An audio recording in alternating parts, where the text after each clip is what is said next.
Hey Dissectomaniacs, Trip here. Wanted to let you know about a very cool podcast app for Android users. It's called Podcast Republic. If you're interested in checking it out, go to the Google Play Store and download the Podcast Republic app. It is a very cool app that lets you get all your favorite podcasts directly onto your Android devices, so tablets, phones, what have you.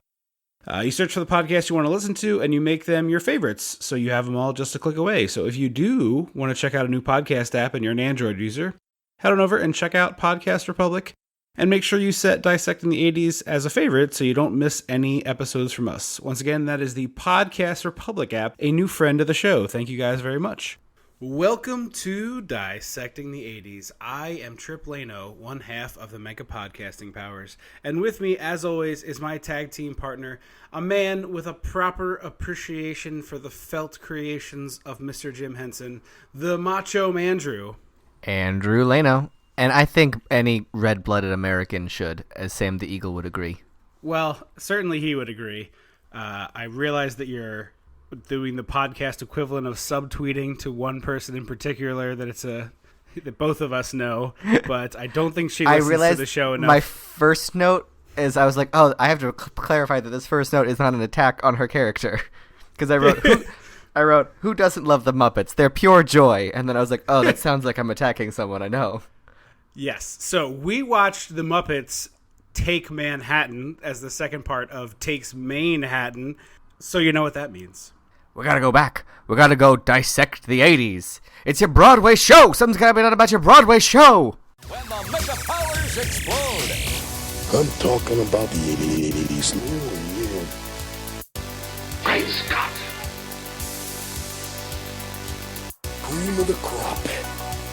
Oh, yeah. Mega powers, yeah. When this baby hits 88 miles per hour, you're gonna see some serious shit. And to explain our cryptic nonsense from 10 seconds ago, my girlfriend has never seen any Muppet things, so Andrew has a real bone of contention over it. I think anyone would have a bone of contention about having not seen a Muppets thing. Well, here's the thing. It's hard to figure out which of these things should be the opening salvo of Muppetry for this person who's never seen it, because the original Muppet movie, while I enjoy it mostly because of nostalgia reasons. And then you have to kind of like pick your spot. So I think the best one to show someone who has absolutely no Muppet knowledge and is older and, fully cynical adult is going to be that Jason Segel one. We just haven't gotten around to it yet. I would argue that you could show Muppet Treasure Island. I watched Muppet Treasure Island recently, and maybe that would work for other people, but certainly not my girlfriend, because I was like, this is a little not working for me. And I love Muppet Treasure Island. Like, all the parts that work for me still worked for me, but the rest of it is like, it's a little sloggy. There's like a couple too many songs in it for me, and a little bit, like, there's too many people character stories going on and not enough Muppets. And so I will say, to get back on track of the point of what we're talking about, the great benefit of this movie is, as far as the Muppet formula goes, it's like 85-90% Muppets and 10%-15% celebrity cameos or like people helping facilitate. Mm-hmm. They really do get the formula down pat. I will say that I do agree that in Treasure Island you could have dropped the boy, like the actual human boy. What's his name? John Smollett. No, that's the captain. Oh, Smollett is Kermit. Jim Hawkins. Jim Hawkins. Like, I think you could have made Gonzo Jim Hawkins and been just... Kermit should not have been Captain Smollett. Kermit is our protagonist. If Kermit is Captain Smollett and then Miss Piggy can be Benjamina Gunn, and I would not trade that for anything in the world. I guess, but you're correct, though. Like, a Muppet character... That makes sense. I get the point you're ultimately making there is, like, he has a better connection with her, and I like that. But you're right. Like, Jim Hawkins should not have been a person. It should have been a Muppet. Because like, Tim Curry is amazing. Tim Curry needs to stay. Yeah, Tim Curry needs to stay. But like, the Muppets' adversaries are often people, but the main character of Muppet Treasure Island is a boy, and it's like, well, no, it's not a Muppet movie. I don't know. I agree. I can get behind that. I do love like margaritas in the midnight like buffet. Muppet Treasure Island. Will never make me not shimmy. Yeah. I like the movie like largely. But Dead Tom watching it. Anyway, Sorry, that's not the Muppet movie we're talking about. no, we're here to talk about Muppets Take Manhattan, and I have to say, have you seen this before? I had never seen this Yeah, before. I have it on DVD. Okay. I didn't love this. It's not my favorite of the Muppet movies. It's probably squarely Okay. in the middle for me. Okay. Because I thought, given how much you like Broadway and putting on a show is right in your wheelhouse, I thought this might be one of the ones where we butt heads again. Theoretically, yes. I think the plot structure could have been shuffled around to make a better flow of a movie. Yeah. Like, Kermit getting amnesia feels like it should have happened earlier in the movie.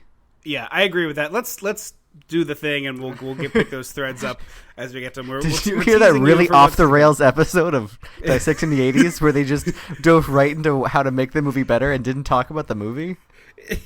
They just were like, all right, here's some problems I have with you people, and here's how I would solve And you're going to them. listen to them. So we start off beautiful, lovely stock aerial photography. Is it still photography if it's moving images? I guess it would stock video. Like you have like director of photography in a movie. That's true. This one is directed by Frank Oz. Who's very good. Yes, and is the He also voice directed of Little Shop of several of- Horrors. I didn't know that. Yeah, Frank Oz directed Little Shop. That's why the plant stuff is so good, because it's done by a man who like understands puppets. Sure. It's also the voice of Miss Piggy Mm-hmm. And Fozzie. and Fozzie, several other Muppets. And Yoda, right? And, yes, of course. I can't believe we almost missed that. So one of the things that I find very entertaining about all the Muppet movies is, well, at least almost all the Muppet movies I've watched in the last year, Which is a lot. which includes the Great Muppet Caper, which we did for a live show, and this one. I love Great and- Muppet Caper so much. Yeah. And I watched like the first 40 minutes of the new Muppet movie before being like, oh, I'm falling asleep and not enjoying this and turning it off. So The Jason Segel one or the sequel? the Jason Segel one. I'm not saying it wasn't like, oh, this is bad. It was like I put this on late and then I was falling asleep and never went and Oh, finished okay. it. Not like this is trash. I like that movie a lot. The point I'm trying to get to in a rambly fashion is it's amazing how much Muppet stuff is based around getting the band back together. Well, I like that this one isn't necessarily, like, it doesn't start off that way, because my favorite Muppets are when the Muppets are a team. And this movie starts off with them as a team and a unit, and then breaks them up, and then has to get them back together. Right. It makes the movie feel very disjointed because of that, though, I think. I agree. Because what I think, my way to, like, make the movie better, not that to be Can sacrilege. I also... so sorry. I just want to point out that I just said, let's do the show like we were supposed to do the show, and then we went immediately back to not doing the show. So just really, for the people listening at home, we're like, dude, is there a really bad edit or something? Like, he was like, okay, let's get this back on track. And I said literally one word about the start of the movie, and then we went right back into not doing it. So we're going to wrap this up, and then we're going to do the show. Yes. I think that them splitting up would have been, let's all get jobs in New York City so we aren't dependent on Kermit. And it would have been like, Gonzo runs a hot dog cart, and like, Yes. Rolf is an accompanist on Broadway. Like, that's like, I literally that to have me. the same note later. And I think it would have been right, like, Kermit. I think Kermit would have pitched the show successfully as soon as they all left, then got amnesia, and the rest of the movie is like Jenny and Piggy trying to find Kermit. And also the rest of the gang being like, well, I wonder when Kermit's going to contact us about the show. Yes, 100% agree. Now let's do our show, which is where we talk about the plot of the movie sequentially. Starting with, the Muppets have produced Manhattan Melodies, which is a big, full-on Broadway-style production at their college. I like the Muppets in college. I want I to do see too. that movie. Yeah, I would have seen that. I would like the Monsters University of Muppets. Yes, exactly. And the beauty of the Muppets is you never have to do age makeup on them to make them, except when they do Muppet Babies, but that's a different thing. But just like once you're established as Muppet, it's basically the one thing. So we could do all the Miss Muppets. Piggy won a Young Artist Award. Yes, that's a whole weird nonsense thing. Like, I love Jim Henson and Miss Piggy, but that's just utter nonsense. How dare you? That's the equivalent of on Parks and Rec when they gave that woman award to Ron Swanson. It is. Yeah, you're right. But it's Miss Piggy, Anyway. so I'll let it happen. Anyway, so we have this Broadway show. Well, they it's call Muppets it a in College. variety show. It's And definitely... I was like, this is just a show. You just made a show. Yeah, it doesn't seem like a variety show that I've ever seen. And But it's like the classic, like when you picture an old Broadway show in your head, you picture these like these like plywood cutouts that are painted and like flashy costumes and really goofy choreo. And that's exactly what the Muppets open with. It's this like, I'm watching this going, oh, the first time I ever choreographed, this is all the routines that I did. They'll like walk backwards and turn around real quick, and then walk backwards and turn around real quick. I used all of that. Cross your right leg over and then spin. Then cross your left leg over and spin. Yeah. I was like, oh, God. Do the teapot. Do the teapot. But I like, it surprises me that we never got like a proper Muppets in College movie, because I feel like that's a really fun movie for them. It's like a fun, stupid environment. I don't know what the whole plot will end up being, but you could pretty much stick any plot in there and I'm on board with it. I guess because the Muppets would have to be drinking or something, or be around. But like, it's hard to make a college movie that's not just like party, party, party. And I don't think that's really the Muppets image, even though it's not for children necessarily. I was going to say the Muppets in College almost feels more suitable for a TV show kind of thing, because there's so many options you can go down of like, you're going to be with Kermit in this class and Miss Piggy in this class and like da-da-da-da-da-da. And then like there'd be some weird offshoot where it turns out Animal's a beautiful sculptor. Like, that's the kind of stuff I want to see. That like a marble sculptor is what Animal is the best at. Right. So they're performing this song called Together Again, and it's like a big hit, and everybody in the audience goes buck wild, and this one guy's like, when are we going to see you on Broadway, Kermit? And they're all really excited. Was that University of Maryland? No. I was just curious because Jim Henson went there, right? He did, but I did not recognize any of those buildings. I guess it's possible it was, and I didn't recognize it, but to my eye, no. But yes, Jim Henson is a Maryland alumni. He has a statue there, him and Kermit. Yeah. Hi-ho. So they go to Manhattan after the big, celebratory, we ruled the world, we're the greatest. And they sleep in lockers at the bus station. Great. And it was one of those little tiny things that we get in movies from this era that when we rewatch them, in the very secure times of our modern era, like the fact that the bus depot had lockers that you could just rent was a thing that just happened. And there's no way you can rent a locker in any sort of. Oh, absolutely not. Yeah. I mean, you could they don't even have do trash cans. Park. Right. Exactly. Yeah. That's like London doesn't have trash cans. Right. Because of security reasons. And so I was like, I was recently traveling for work, and I was in a situation where I had to like take a bunch of bags. When I was leaving, I had that situation of like, I got to drop a bag off and then come back and get it at the hotel. And it was like, oh man, it'd be really convenient for like certain small applications if you could just like rent a locker at the airport. And I was like, yeah, no, that's never ever going to be a thing. Nope. You doofus. Never. Anyway, so they fit in these lockers, and they squish their way into them. They're all decorated like little apartments. It's cute. Yeah, it is really, really cute. And then we cut to Dabney Coleman. Welcome back to the show, sir. We missed you. I also hadn't mentioned yet that Miss Piggy has Meg Ryan in When Harry Met Sally hair. She really does. It's like big, blonde, curly, poofy 80s vintage hair. Yeah. So Kermit is pitching Dabney Coleman the musical. And Dabney Coleman's like, oh, yeah, we'll put in some shooting and car chases. And Kermit's like, no, it's like a musical. And he's like, yeah, with shooting and car chases. And it's like, so because they keep trying to say no. And then he's like, it's a musical with bears and chickens and things and singing and dancing and shooting. And they all shake their head. And he's like, no shooting. So he immediately reveals himself as a scam artist because he's like, oh, so it'll be $300 for each of you that you pay me, and then I'll run off some posters and rent the theater and all that stuff. Like, that's your job, Mr. Producer Man. Like, yes, we might put up front a little bit, but, like, excuse you. At which point the cops burst in to arrest him for fraud, and he takes Gonzo and Henrietta the chicken as hostages.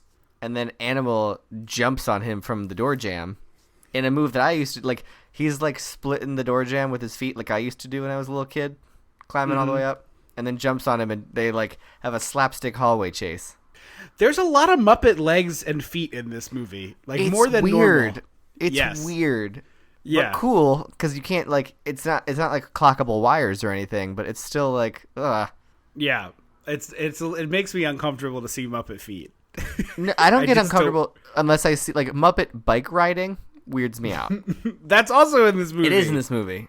Yeah, no thank you. You can keep the Muppet feet. I don't need to see those. We didn't mention the great, like, stupid humor of they found Dabney Coleman by picking up a newspaper, and in it just says Broadway Producer Directory, and it lists all of the Broadway Yes. producers and their numbers and addresses. That's how newspapers used to work. Didn't you know that? Yeah, of course. So he gets caught, and Animal helps like grab his leg and slow him down, and the police catch up to him, and Henrietta and Gonzo get away safely. So we get this montage of them auditioning for various producers and pitching their show all over town, and it's like, First of everyone's 3 turning them down. montages, I think. Yeah. This movie has a lot of montages and a lot of just like disjointedness, but we can get into that as it comes up. We meet Rizzo at the diner where he's working as a cook. Is this the first Rizzo? Do you know? I don't know, but it's a rare moment where Rizzo and Gonzo aren't connected. Because Right, usually right. they're like buddies. Yeah. So I thought it was. I don't know if this is or not. I did try to look it up, and I did not find the answer easily, but I'm sure it exists on the internet. Don't get me wrong. But Rizzo kind of joins the gang instead of already being part of it, which I thought was interesting. He like comes to their table and to serve them at this restaurant and gives a whole sob story about he's supporting his family. He doesn't have any money, and then as soon as Fozzie says, "We don't have any money either," he goes, "Not my table," and walks away. Yes. Oh, that's right. Rizzo's not the cook. He is a. He becomes a cook, waiter. I think. Yes, but he is the waiter first. He's also waiting on a woman who's an absolute psycho and is eating like a turkey dinner at this diner, and she orders a glass of milk to go with it. At which point, I think you should just call the police. Yeah, she's a nut job. No offense intended to our listeners who enjoy a tall, cold glass of milk with their roast turkey dinner. Or But just in general. Like, if you just, like, let me have a cold glass of milk, Not everyone is lactose intolerant, so like I get like sometimes a glass of milk with some cookies is like my favorite thing. That's different than, like, let me just drink a cold glass of milk with dinner. Like, that's weird. If you're like, I agree. I'm having cereal or cookies, Milk, sure. Milk goes with sweet foods in my brain. So this woman having a turkey dinner, I'm like, whoa. She's just trying to take a Did you nap have at the any- table.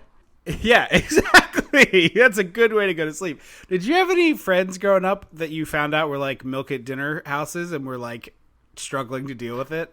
I feel like I had one. It's not like they like poured a glass for me, but they were like, "What do you want with dinner?" And like one person was like, "Oh, I'll have, a glass of milk," and I was like, "What?" Because even as a kid, I didn't like milk. Like a chocolate milk, I could get down with, but I generally wasn't a milk kid, other than cereals and cookies. I had the like sit down to the table for dinner and there's a glass of milk there and having to like power through it with I don't remember what the food was, and I don't even remember who the friend was, but I remember it happening and being like, oh no, what am I going to do here? This is not a breakfast for dinner situation, Right? Anyway, we just alienated. Like, certainly there's at least one person who listens to the show who's like, fuck The dairy those farmers of guys. America are so angry with us. We're so many tweets. The Got Milk campaign is going to be so angrily tweeting us. Look, if you like milk with your dinner, we're sorry. Okay, we I'm immediately not. backtrack. I'll stick to my guns. But yeah, I just don't think a glass of milk and a cheeseburger is a good diner order, personally. But I anyway, wouldn't order a glass of milk out at a restaurant. That seems like a weird thing. I've done it at a breakfast joint. Okay, I'll give you that one. So the diner owner is like, oh yeah, one moo juice coming right up, or cow juice coming right up. And I was like, well, that's the grossest thing you could call it. Yeah, it's well, he's this lovely Italian old man who like speaks with a heavy accent and constantly rambles. And I just love how I'm surprised he wasn't like a celebrity get. You know what I mean? Yeah. This would have been like perfect Danny DeVito. Oh my God, Danny DeVito. Although he's probably the same height as the Muppets, so you'd run into some troubles there. I want like child-friendly Frank from It's Always Sunny to have been I was because thinking he does the ramble thing you mentioned a few times, but he always circles back to being like people's is people's, right? People's is people's. But he just says nonsense around that. he's like, cheese is cheese, music float air. I'm doing Russian. This is not Italian. Yeah, He's like, but people's it is kind is of what he people's. sounds like. Yeah, it is. But yeah, I was surprised that this wasn't. I mean, in my mind, I was like, oh, this should have been like Captain Lou Albano doing his terrible Mario voice. Like, right? Yeah, no, I'm into it. Or Dabney Coleman should have been here. Yeah, that would have been a good use of Dabney Coleman. Although I think Dabney Coleman is like not wanting to hang out all day with the Muppets. Oh, that's a shame. So he goes to give Kermit and the gang some free soup, and Kermit meets Jenny, the aspirational waitress, who is like a waitress right now, but will soon be a big name fashion designer. And she's the owner's daughter. The owner's daughter. Yes. And it's great because Kermit's like, we don't have any money. And then he rambles and goes away. And Kermit's like, well, I guess I'm leaving. And Jenny is like, I bet Pop's back there fixing you up a bunch of soup bowls right now. And Kermit goes, yeah? With soup in them? Yes. There's a couple little non sequitur lines like that really make this movie work, like for Muppet fun, but not enough. Mm-hmm. I think I wish there was more of that. I love Muppets Dumb. Muppet Dumb humor is my favorite. Like, it's very Mel Brooksy. It's my favorite. Like, that line could have been in Clue, and I would have laughed it just as hard. Absolutely. So everyone at the table is like, oh, by the way, Kermit, we have job offers out of town, and we are going to be leaving. Because they think he's too stressed being nervous about them, and they're like, well, we don't want him to be concerned for us. He needs to focus on the show, and like, we're gonna take that burden off of him. It's the classic, miscommunication. Like, just talk to each other, and you can work this out. Just get jobs in New York City. Exactly. Like, why Animal isn't popping out of the hot dog part of a hot dog cart with like 4 hot dogs in his teeth is beyond me. How do we not get that scene? Or becoming the house drummer for like the Tonight Show. Shut up. I would have loved that. Like, he is a drummer, or like just like all of Dr. Teeth and Electric Mayhem are like the drummer for Carson, or the house band for Carson on the Tonight Show. That would have been amazing. I know, and it would have been like so easy to pull that off. It's like checks a cameo box, and also like it doesn't make any sense. And it would have been promotion for the movie of like an actual recording night of the show. Yeah, if they had done it that way. Yeah. 1980s Jim Henson Company, call us. Yeah, we hop could have in the solved DeLorean for you. Give us a call. And then we get a sad Muppet song, and I don't love sad Muppet songs. No, I don't either. And this is like sad Kermit being like, everyone has left me and I'm all alone now. It's like, whoa, this is like really harsh in my mellow. I traveled for work recently, and I was on a really short flight from Baltimore to Boston. So I was on the plane for like 65 minutes in the air, and I needed to watch this movie. So I started watching it before we took off, and then, had it going for takeoff. And I had my little tablet hanging from the seat back in front of me, but I had to put it on the outside instead of the inside because the way like I was twisted in the seat, it was not working.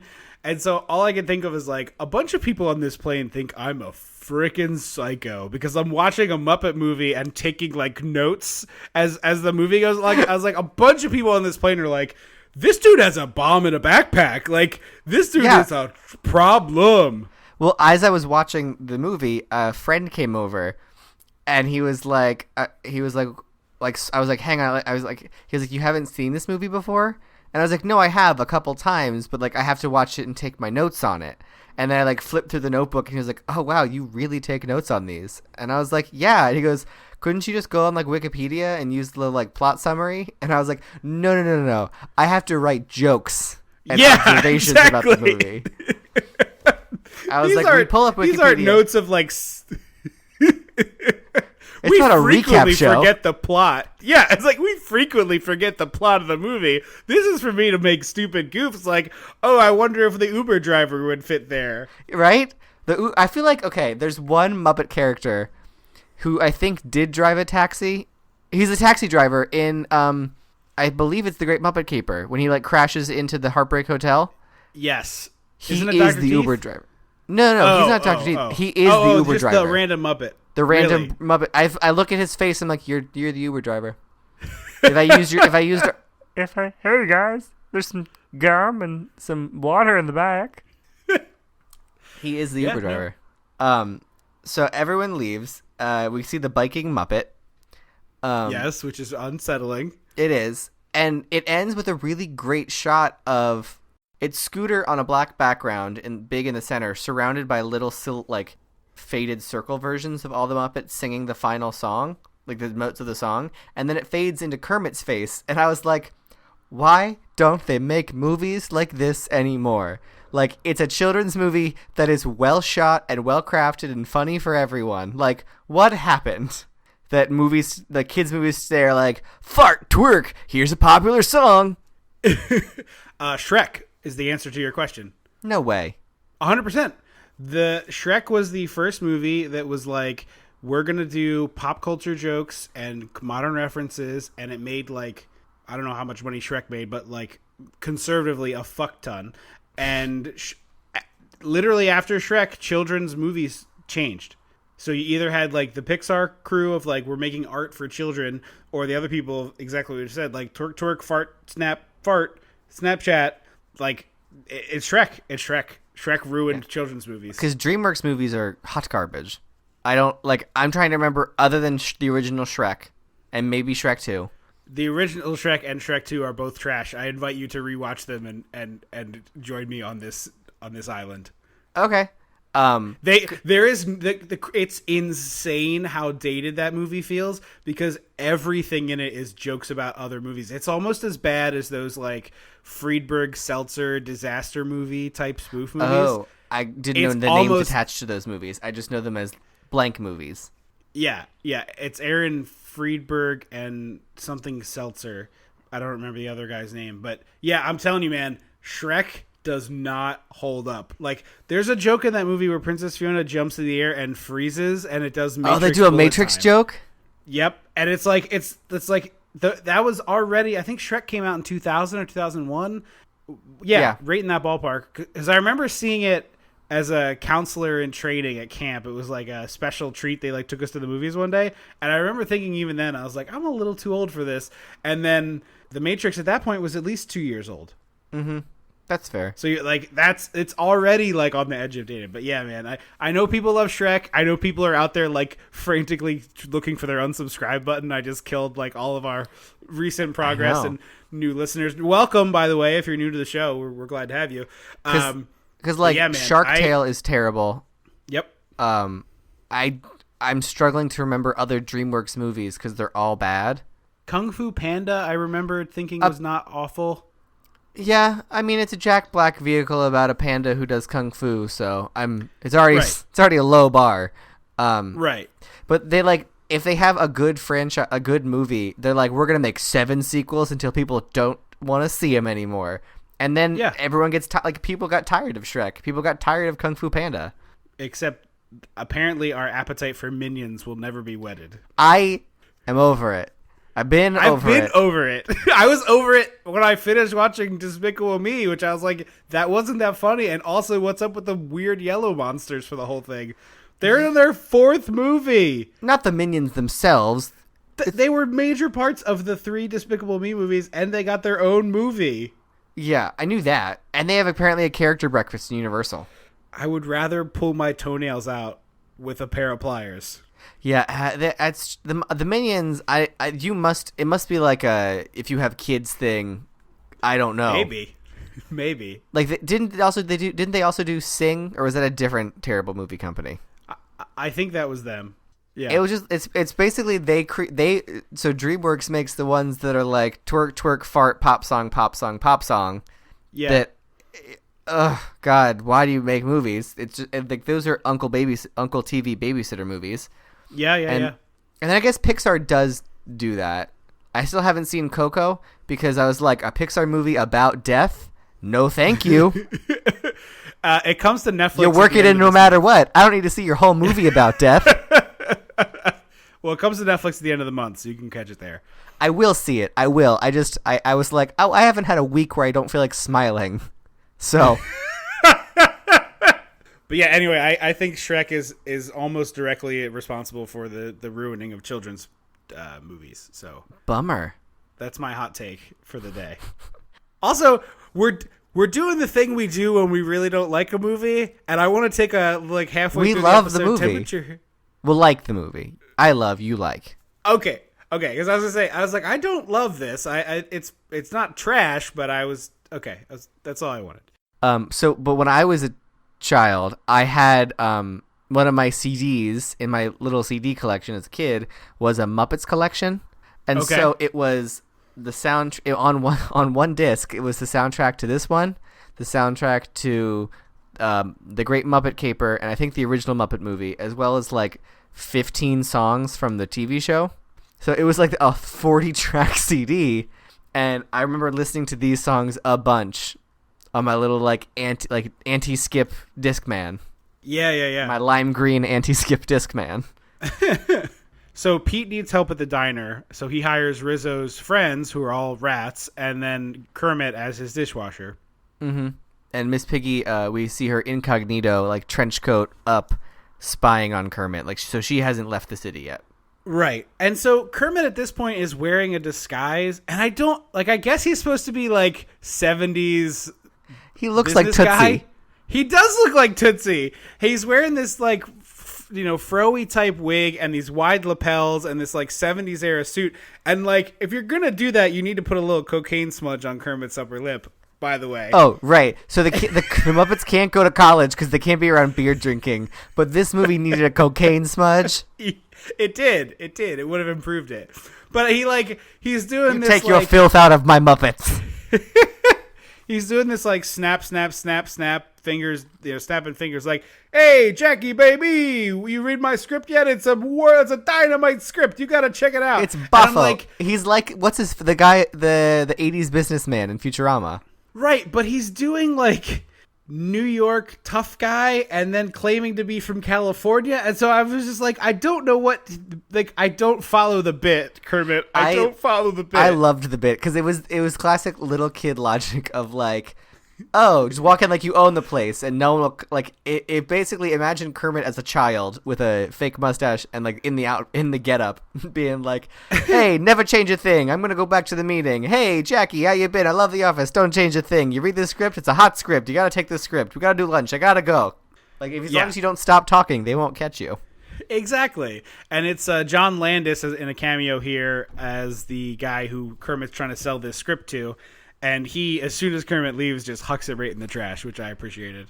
Right, yeah. The Office almost reminded me of Gremlins 2, and I think that was a 90s movie because there's a Hulk Hogan reference. 1990, yeah. Yeah. It's very, like, angular and, like, that 90s terrible design feel. Yeah. So Jenny meets up with Kermit in the park, and Piggy is keeping her undercover sneaking going. And these construction workers start catcalling Miss Piggy.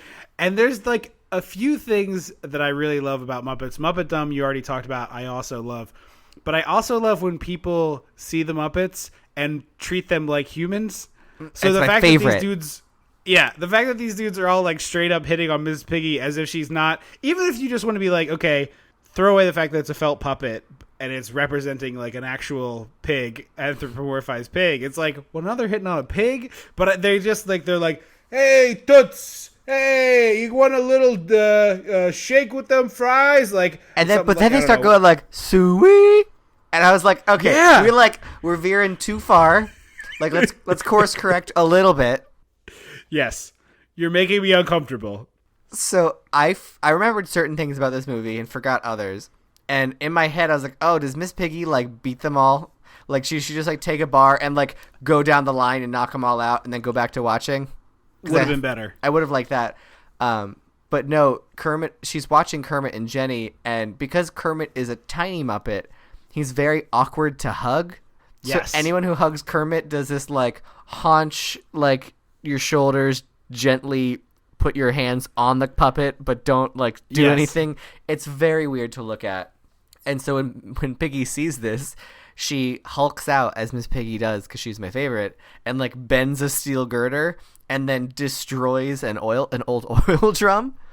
And all the construction worker dudes are like, "Oh shit, she's crazy," and backs away. Right. But I wanted her to knock them out. Yeah, I wanted it to be like, tunk, tunk, tunk, tunk, tunk, like a Three Stooges bit. Go back to watching, see that they hug, and then go crazy and break something. Like, I want her to hit some scaffolding, and it just, like, collapses. They get like the shredder at the end of the Ninja Turtles movie where they, like, collapse a building on him. Yes, She exactly. just, like, collapses a building on these construction workers. Boom. She's like, "Treat women like people!" Tosses her hair. Yeah. And then bounces away. The bounce walk. Yes. So we cut back to Piggy's job where she's very late, and it turns out she's working with Joan Rivers, who is. It's a great cameo where she just gets to come play in the sandbox and be turned up to 11, and she's clearly just having a ball with it. Yeah, it's so great because she's like, Piggy is clearly upset. They're selling a perfume and makeup line called Quelle Difference, which means what a difference. Like that's just all that means in French. Okay. I think that sounds like a real perfume name though. I know, but like it's what like when you translate it, it just means what a difference. Right, what a difference this perfume makes. But you wouldn't buy that if there was an American perfume called What a Difference, I'd be like, I'm not gonna buy that. I think that totally sounds like an Axe flavor. Yeah, an Axe. Right, but I think the bit is supposed to be it's like cheap, shitty French perfume. Okay, that's fair. So she's like, "Oh, you are pretty, Piggy," and Piggy's like, "Am I gorgeous?" She goes, "Don't push it, but you can be." And she busts out this makeup and does a whole like manic makeup routine on Piggy. She gives her blush, and then gives her these really thick like New Jersey girl dark eyebrows, and then does it on her face and like puts freckles on her nose, and then rubs lipstick all over her face, and it looks like when a little kid plays with makeup for the first time. Like they see that mom puts this stuff on her face, so let me also put this stuff on my face, and it's just like exactly a nightmare mess.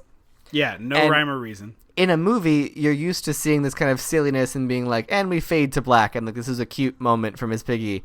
But because it's the Muppets, we cut to the rest of the store watching them horrified of these two theoretically grown-ass women just like smearing red lipstick all over each other's faces and cackling. Exactly. It's like they had a duo psychotic break. It's lovely. Yeah. So cut back to the diner, and the rats are doing all the cooking now. I think that's why I got confused earlier with Rizzo. Yeah, there's a really great musical montage here. There is, but also I'd like to say, I see what you did, Pixar, you thieves. Ratatouille. Mm-hmm. I had a woman came into where I work, and the word gratuity is on something like suggested gratuity, and she straight up said gratitouille. And I had to walk away. Like, I'm so glad someone else was helping her. But she goes, "Oh, I have to leave Gratitouille." And I was like, and I'm going into the office to hide. You know why that is? That poor woman, her children watch Ratatouille 85 times a week, and she just like every word of that is blazoned into her brain forever. And she's just like, well, I'm doing my best. More Ratatouille for everybody. Ratatouille, Baba Booey. Like, she's just enjoying herself. But so there's this really great moment of this. It's sort of like Trash in the Camp from Tarzan, where they're just all sort of vocalizing.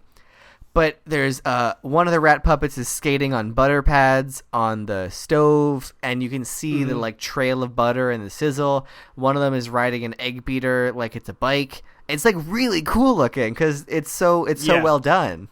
Kermit, but Pixar his straight up plan lifted almost all this. to Isn't there a sequence at have the a end mustache. of Ratatouille where the rats like all come together?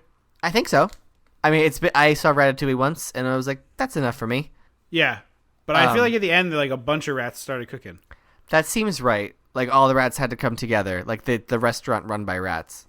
So Kermit's next step of the plan, because he believes that the Broadway producer has read his script and loves it, is to create buzz about it. And he's like, I need a mustache. And Jenny goes, oh, when are you going to start growing that? And he's like, I stopped shaving 3 days ago. And she's like, oh. And I was like, oh, I feel that in my soul as a child when I was like a teenager, college kid who like couldn't grow anything. And she's like, well, let's get you some makeup and we'll fix this. And then a mail call happens, and we get to see what happens, like how the other Muppets are doing. And I love these moments. One of the my favorite one is Gonzo that we don't get till later. But I almost wonder if these being removed would make the movie feel less disjointed. Because we like take a break from this plot to be like, Scooter's working at a movie theater with the Swedish chef. Yes. And Rolf is, running a doggy daycare. And like it's really cool to get to see them in these situations. We get to see Swedish chef, and Lou Zealand shows up, and he's one of my favorite B-list, C-list rather, Muppets. Yeah, I was like maybe even D-list, but go on. I've got some paper towels, and that is one of my favorite Muppet lines for how stupid it is and makes zero sense. No, I like that character too. I was just putting him on the appropriate tier is all. But I almost wonder if they weren't in the movie and they were like, over the credits, it was like, here's what the Muppets were doing while they were away. Right. I almost think that even if you just took them and put them all together and it was like... Yeah, because we get 2 sessions of it, and I don't think you need 2 sessions. And so I have a note later in here that like a lot of this movie kind of feels like a bunch of Muppet sketches that were for the television show that they were like, it's not going to work, and we got to pad out this movie. So they pull like Rolf working at the dog thing doesn't. It's too long.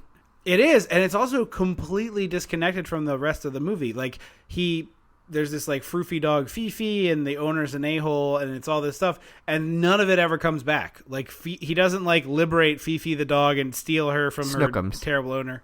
Snookums, sorry. But like, yeah, I'm with you. Like, it really feels disjointed. And even if they had done like one long montage of like Kermit gets a bunch of postcards in the middle, and it's like, hey, what's the gang up to? And it's like flipping through, and it's like, oh, Fozzie's hibernating in Maine, and it's like you go through it that way. It would be better, maybe, but I'm with you. Like at best, they need to be rearranged, and at worst, they definitely like could be lost from this movie, and you wouldn't lose anything. Or shortened to like 30 seconds. It's like a couple minutes with each person, and it's like a fully realized moment with a beginning, middle, and end. And I'm like, I don't need that right now. Like, yep, I'm fine. Like that Fozzie has an uncomfortable relationship with a lady bear. Like, I don't need to know that. Like. Right, it doesn't help the movie. I don't need a full 4 minutes of Rolf the visual of Rolf being the front desk guy at a doggy daycare is funny. Yeah. Like him checking in a snooty dog and it's 30 seconds and it's quick. Love it. It's a cute little moment, but I don't need all of that. The only one I will say can go all is Gonzo's. Oh, with the stunt water skis? The water skis, from Jaws 3. The giant dude in the big chicken costume. Like it's that one I love, but all the others I feel like can be shortened or even cut. The other thing I think that would make it work that isn't the way this movie is structured is if they were like, okay, we're graduating college. All of us have jobs to do. Kermit is going to New York to try to sell the show. And if he's successful, he'll tell us. And then you could have done like I sold the show. And he picks. And so like the bit with Rolf is like the snooty guy is like, and Snookums needs to have 4 grams of seafood every 14 minutes. And the phone rings and he's like, excuse me. And then he picks it up and Kermit's like, yay. And Rolf is like, it's just phone in one hand, arms flailing. Yeah. And it's just like Rolf being like, I quit. And he hangs up the phone and like gets in his car. And like it's the getting the band together. Oh, that would have been really satisfying. And it could have been the same thing with Fozzie. Like the phone rings, it's a payphone in this cave for no reason because it's the no. Muppets. I want like you know how they have those football phones where that like hides in the, it would have been like hidden in the wall and he just like would have pulled a chunk of rock out of the wall. Yeah, that's what I exactly. want. Something. Yeah, that could be a good joke too. But it just being like it wakes up some bear and they're like, Fozzie, phones for you. The phone. Yeah. Like it's so it would at least give you all these little good visual jokes that they came up with without the sketches, and you get like 1 or 2 little jokes and get back to the movie instead of being like, hey, we're gonna put the brakes on Kermit and the story you care about, and here's Rolf and a dude who's a jerk off. Like I don't understand what the point is. Yeah, it was not the best choice. Although we do get Dr. Teeth and the Electric Polka, and that's always a good one. Yeah, no, I'm with you, but like I said, I wanted. But that was short and sweet. It was like literally 45 seconds. It was like, "We're doing okay, man. We got a gig," and it's just like they're in like a beer house restaurant where the waitresses and the servers are dressed in like lederhosen and grindles, and then they're just all at a polka band and people are polkaing, and they're like, and that's it. That's all you need to see. Exactly.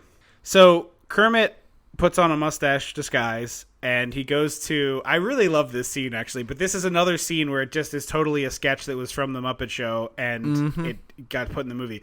Kermit has a mustache on. And he goes to this restaurant in a trench coat. He with goes all to the rats Sardi's. sitting underneath It's a famous restaurant. Yeah, Sardi's. Yeah. I knew it, but I couldn't remember the name.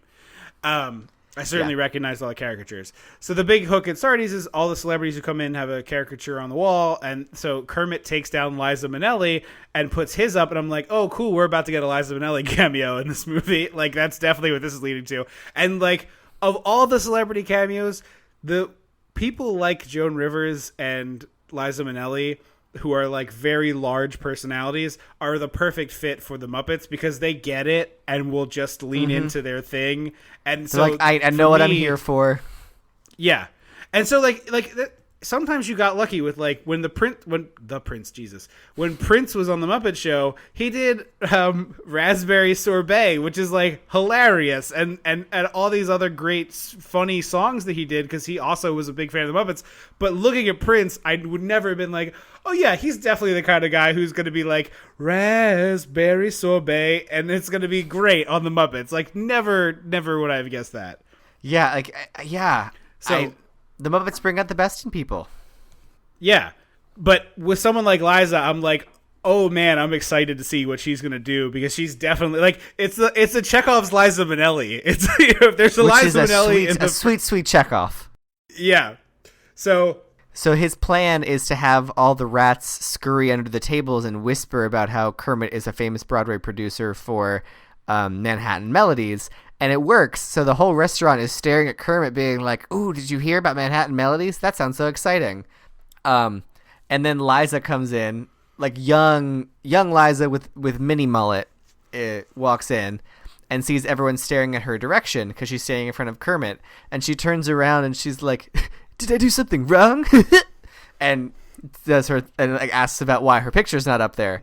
And then at this point, I heard the rat start to whisper like, oh, that food smells good. And I thought it was going to go, they're going to ruin the whisper chain and turn it into everyone talking about how good the food is. That would have been even funnier. I agree, because instead they like pop up and everyone freaks out and we get a really creepy, fast-running Muppet rat. But this, like, the ending of this is how you would end the sketch. Yes, it is. Like, it escalates, hits 11, boom, and then you're done. So that's why I felt like this felt like cutting room floor Muppet. Mm-hmm. I agree. Muppet Show. So they kick everyone out because Kermit took down Liza's portrait or caricature and replaced it with his own. I wonder if Kermit's is actually in Sardi's today. That's a good question. We should look that up. So Kermit and Jenny are like on a park bench feeling dejected. Piggy is creeping on him. And Jenny is like, let's go for a jog. It'll clear your mind. And Miss Piggy, ever the symbol of me, goes, oh no, dear Lord, not jogging. And has to like jog behind them in like a lady's skirt suit. Yeah. And then her purse gets stolen and she steals someone else's. She doesn't steal. She borrows someone else's roller skates and skates after him. And it's a high octane roller skate chase. Yeah, it's a Muppet on roller skates seems like it would be something that was terrible, but it actually kind of works out in a hilarious, lovely way. Yeah, because they only show a full-sized person in a piggy costume roller skating from far away. So the perspective is never weird. It's always like a full wide shot. Yes. Also, it's Gregory Hines who she steals the roller skates from, just since we're counting celebrity cameos. What would I know him from? Would I know him is the real question. I mean, he was in History of the World Part 1. Oh. Running Scared. I know him from Running Scared with Billy Crystal, but I'm sure there's other things that you would probably know him from. But definitely History of the World Part 1. Oh, you know what?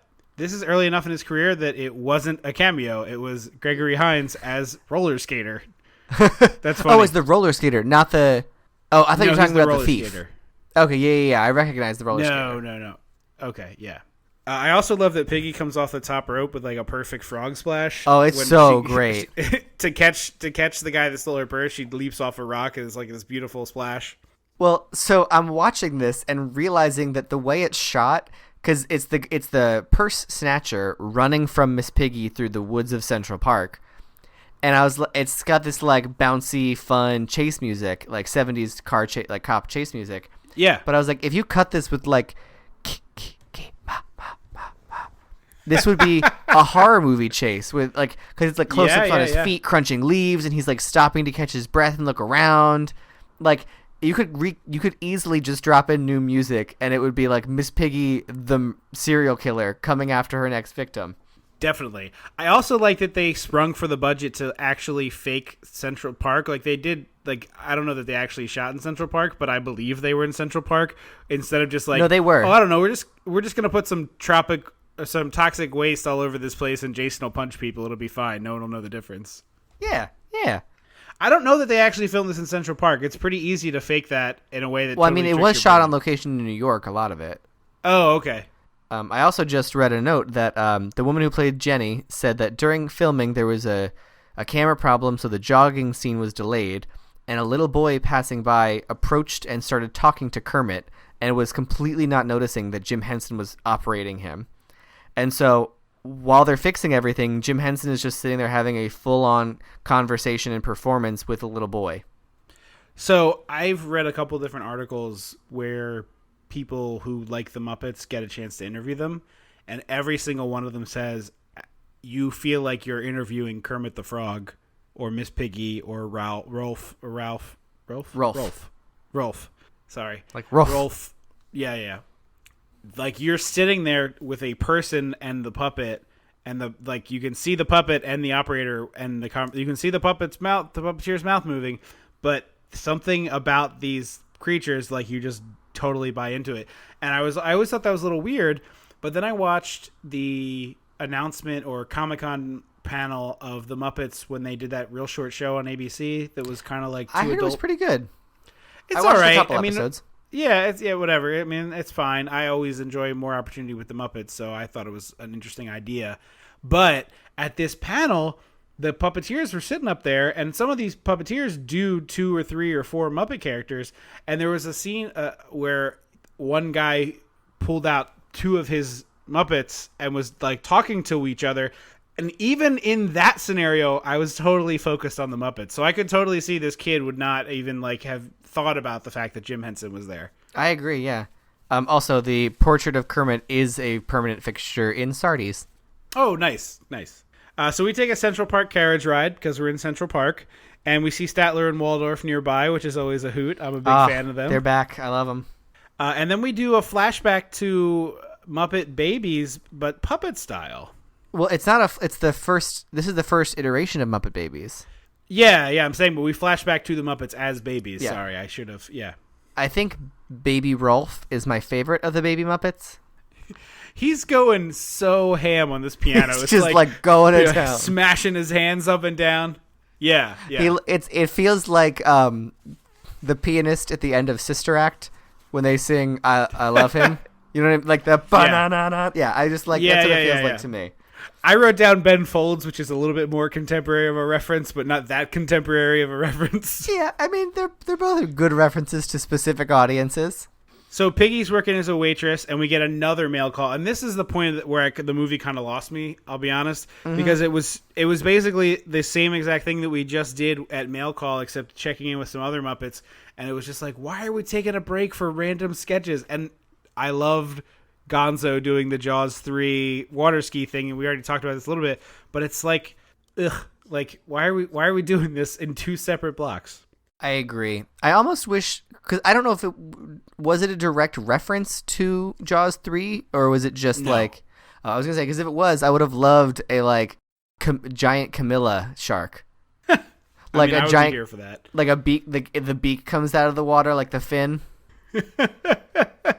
Like I'm here for that. Kermit, meanwhile, has gotten contact from a producer who's a very famous Broadway producer and is like, hey, I heard about your show. I want to do it. And he gets there, and this young guy catches him and is like, oh, wait, are you Kermit the Frog? I'm like, yeah, of course he is. I was the like, only you just frog said you've seen the frog. today. Like, what do you think, Yeah. dum-dum? Yes. Yeah. So he's like, oh, you're him. You're Kermit the Frog. So he like pulls Kermit aside and is like, look, I lied. You can't go in my office. I used my yeah. Like, and then he comes clean really quickly, which I was happy about because I was assuming this was going to be like a major point. But no, this guy's like, hey, I lied to you. I'm not really who I said I was, but I do want to produce your show, and my dad's got a lot of money, and he said he would do it. So the dad comes in, and he's like, Dad, I've got great news. And the dad looks at Kermit and looks at the guy, and he goes, well, if you two are in love, I don't want to hear anything about it. I was so happy. I love it. I love it so much. And then that's followed up immediately by the son going, well, he explains that he wants to do a play or the musical, and he's like, I want to do something different. And the dad's response is, so put Jell-O in your pants. Yeah. I'm still waiting to hear the good news. Yeah. Um, But he agrees. He's like, all right, I'll give you the money. You can have the show. The catch is it has to be ready in 6 weeks. Which yeah, you're right. 2 months. Well, no, 2 weeks. is it 2 weeks? Okay. It's 2 weeks. Yep. Yeah, you're right. I don't want to project because I never did any musical theater in high school. But from what I know, that is literally impossible. Not necessarily if you're remounting a show you've already done. Okay, but in that case, props are built, sets are built. Everything is just in storage and needs to come back out. Yeah.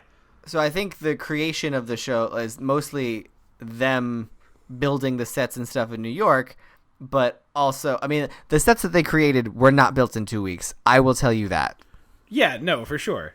But I think if it was like taking a show that had already been performed in front of audiences and is pretty much done, just needs a little fine tuning, would be possible to be revamped, like remounted in 2 weeks. But in the scenario in this movie, impossible. Well, especially because I forgot that Kermit got amnesia, but as soon as he hung up the phone, I was like, oh, fuck, Kermit gets amnesia. And then got hit by the car.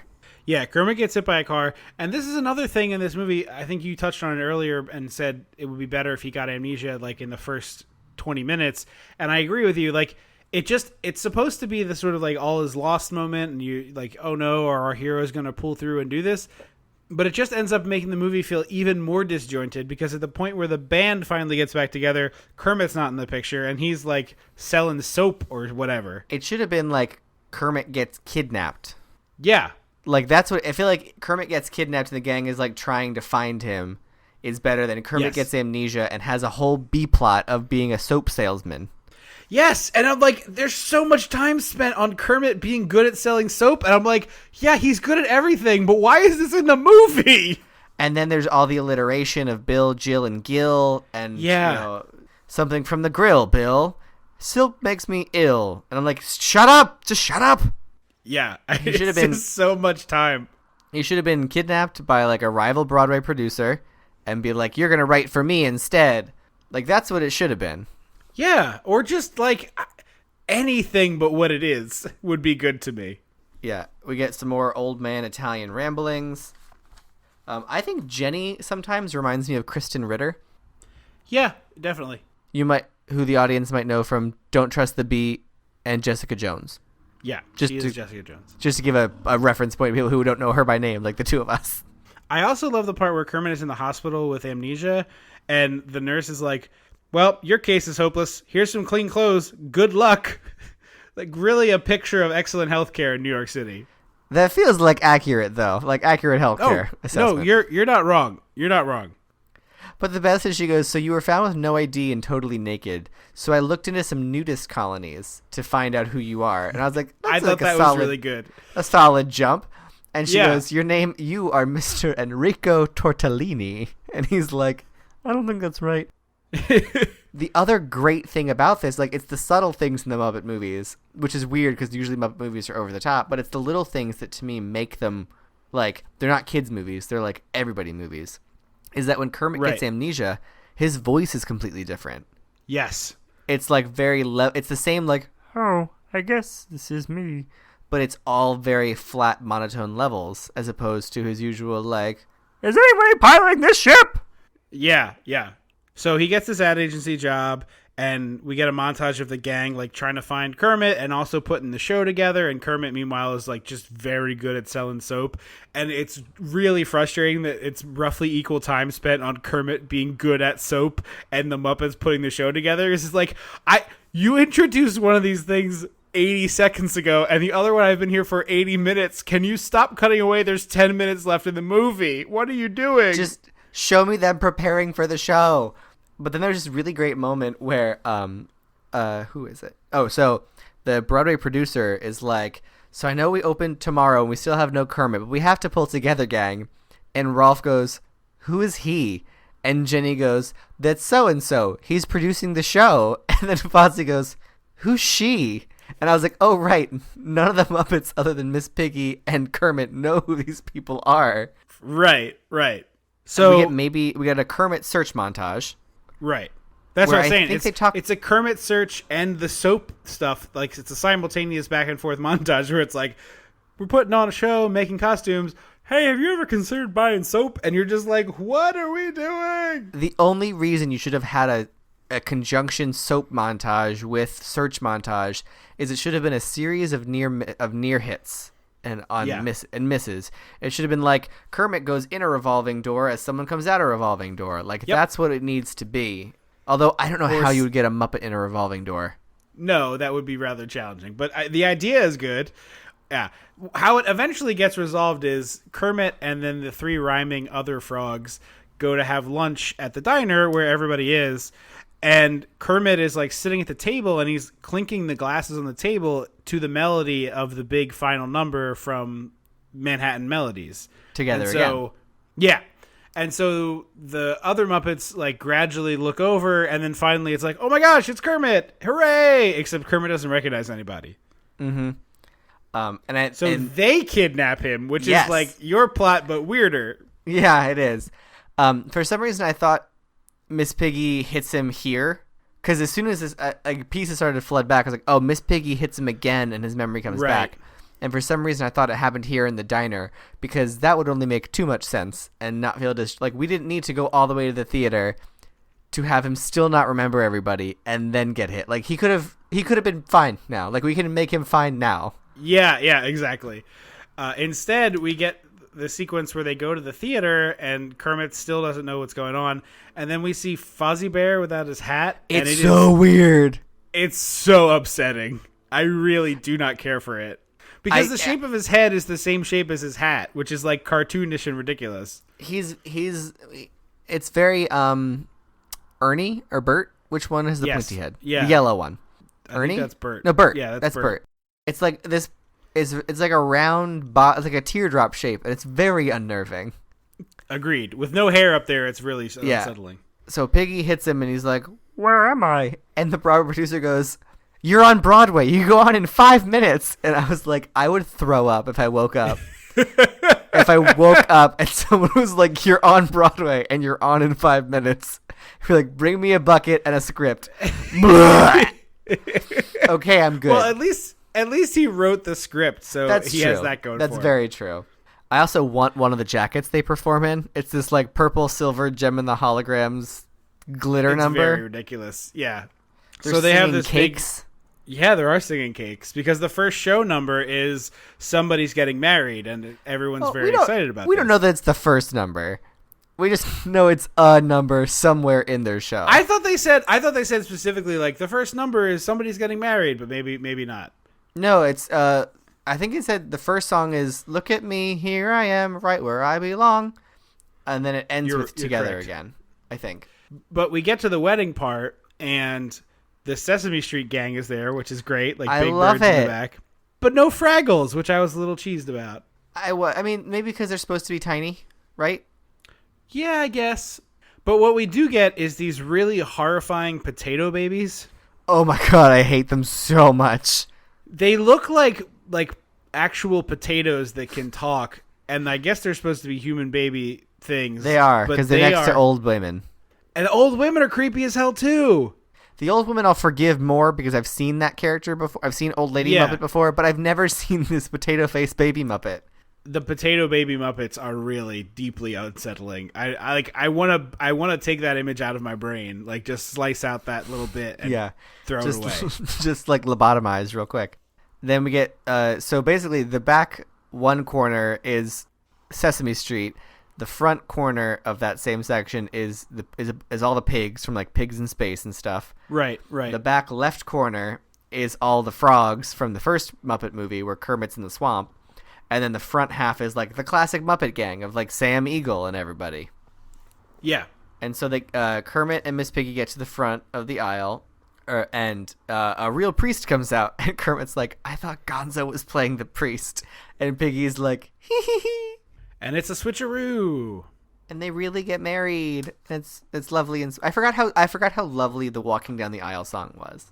Yes, but I have a question, and that is this canon in the later movies? I don't know. Is each movie? I feel like each movie is standalone. Well, yeah, sort of. I just not completely. That's why I was curious. Like, It's not? is this marriage? I don't know. It's so like the Muppet Treasure Island and those kind of stories are definitely not connected at all. But I feel like they at least sort of reference events from other movies in the ones where it's like a movie about the Muppets, I don't as know, opposed 'cause to I like don't the remember Muppets them in X, Yeah, obviously, like the Wizard of Oz, Muppets from Space, like those are all standalones. But Christmas Carol, like Christmas Carol. those all. But like I think was they're all curious- standalone, as far as I know. Okay. Because it would make sense in the Siegel one for them to have been like formerly married, but that's like kind of a bummer, and like it just changes the dynamic a little bit. So I thought it was curious. I think it's like they're like Mickey and Minnie, where like each thing is its own moment. But we get this I buy that. really amazing crane shot where the crane pulls all the way back, and you see every goddamn Muppet singing together and like bouncing. And I was like, my Yeah. heart is so happy to see everybody together. What are your final thoughts on Muppets Take Manhattan? It's such a cute movie. It's not my favorite of the Muppet movies, but it's so cute. Yeah, I'm not as like effusively praising this as you are. I think it's fine. I think this is Like, it's a probably Muppet in the movie, bottom. so Yeah, I think this is in the bottom half of the Muppet movie pile for me. the bottom half. Yeah, like throwing out stuff like direct to video and whatnot, like the theatrical Muppet oeuvre, Okay. as it were. To me, the Jason Segel one's probably up highest. I found the modern sequel one, like most wanted to be pretty bad. I didn't really like that. I don't know. I'm kind of up and down on this movie. I feel like it's not. I feel like there's some really great. Like the highs are really high and the lows are also consequently really low, and that makes I for agree kind with of that. an uneven movie. Yeah. So I would say there's better Muppet movies to spend your time on, especially if you're asking the question about whether you should watch this show. You either already like the Muppets and know which ones you like, and I would say revisit the ones that you really like, or if you're a completist, like check this box. But I don't think I would say, like this doesn't even rank in the top half to me. So I would say you could probably skip this unless you're like really trying to do all the Muppets. Yeah, I remember as a kid I watched I had on DVD Muppets from Space and Yeah. Muppet Wizard of Oz and Treasure Island. And so I watched those three a lot. And then I want to say I got this out of like a cereal box or something, Oh wow, I think. huh? So I did watch it, but not as often as the others. And I know Muppet Wizard of Oz is not good. I haven't watched it again, but I have it for that rainy day when I'm like, let's take a poop of my childhood real quick.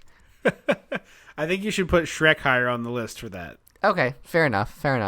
Thank you all so much for listening to the show. We really do appreciate it. We've seen a bunch of new listeners join us lately, so if that's you, thank you. We hope you enjoy the show and stick around.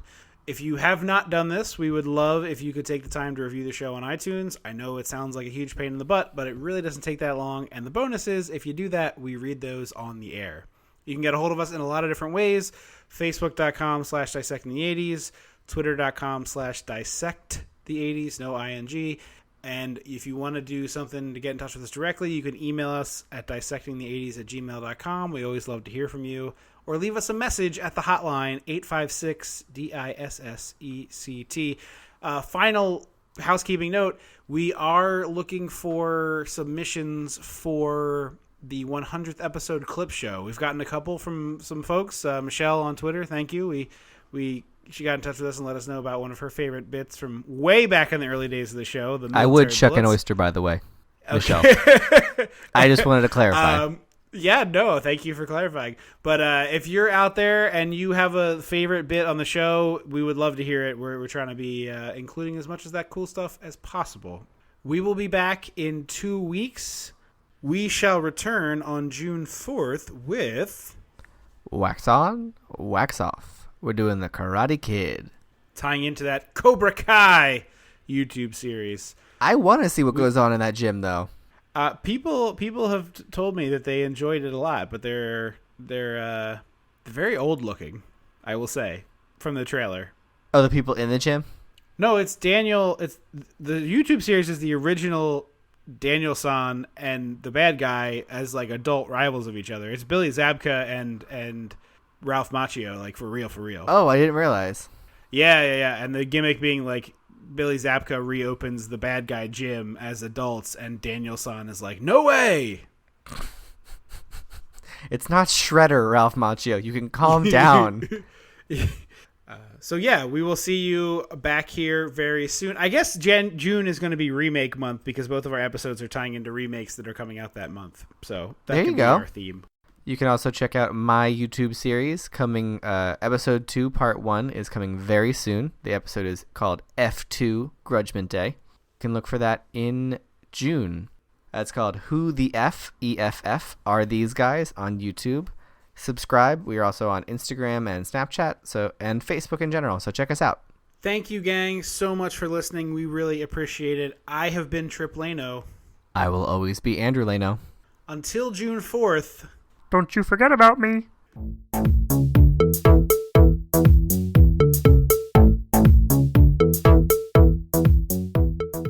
Dissecting the 80s is a Chum Some of This production.